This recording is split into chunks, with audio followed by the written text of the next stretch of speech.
Friends ఈ అమ్మాయిని వాళ్ళ నాన్న వాళ్ళ మమ్మీ చనిపోయిన వెంటనే తనని వదిలించుకోవడానికి ఈ రోడ్ పైకి తీసుకుని వస్తాడు. బేటా నువ్వు ఇక్కడే కూర్చో, మనం ఇంకా చాలా దూరం వెళ్ళాలి కాబట్టి నేను వెళ్ళి వాటర్ బాటిల్ తీసుకొని వస్తాను, నువ్వు ఇక్కడే కూర్చో, నేను రావడం లేట్ అయితే ఎవరినైనా ఆపి నాకు కాల్ చేయమని చెప్పు, ఇందులో నా నెంబర్ ఉంది అని చెప్తాడు. దాంతో సరే నాన్న అని చెప్పి ఆ అమ్మాయి అక్కడే కూర్చొని ఉంటుంది.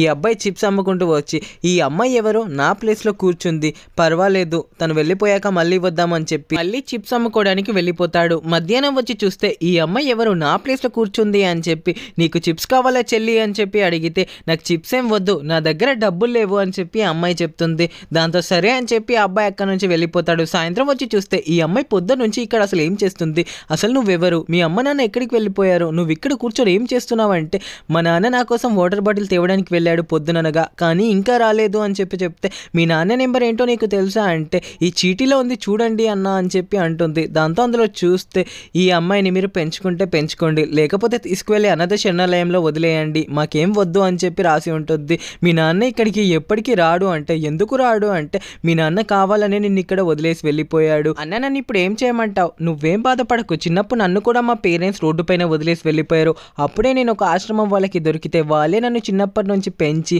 చదివిపిస్తున్నారు, మరియు నాకు నచ్చినట్టుగా డబ్బులు సంపాదించుకోవడానికి నేను ఈ చిప్స్ కూడా అమ్ముతున్నాను, అందుకే నిన్ను తీసుకువెళ్తాను పదా అని చెప్పి ఆశ్రమంలో నిన్ను కూడా చేరుస్తాను అని తీసుకువెళ్తూ ఉంటాడు. ఈ వీడియో నచ్చితే ప్లీజ్ సబ్స్క్రైబ్ చేసి పేరెంట్స్ లేని వాళ్ళని ఎప్పుడు బాధ పెట్టకండి, పేరెంట్స్ వాల్యూ తెలవాలంటే వాళ్ళని అడగండి. ఫర్ మోర్ వీడియోస్ సబ్స్క్రైబ్ చేసి మీ పేరెంట్స్ నేమ్ ఏంటో కామెంట్ చేయండి. సబ్స్క్రైబ్.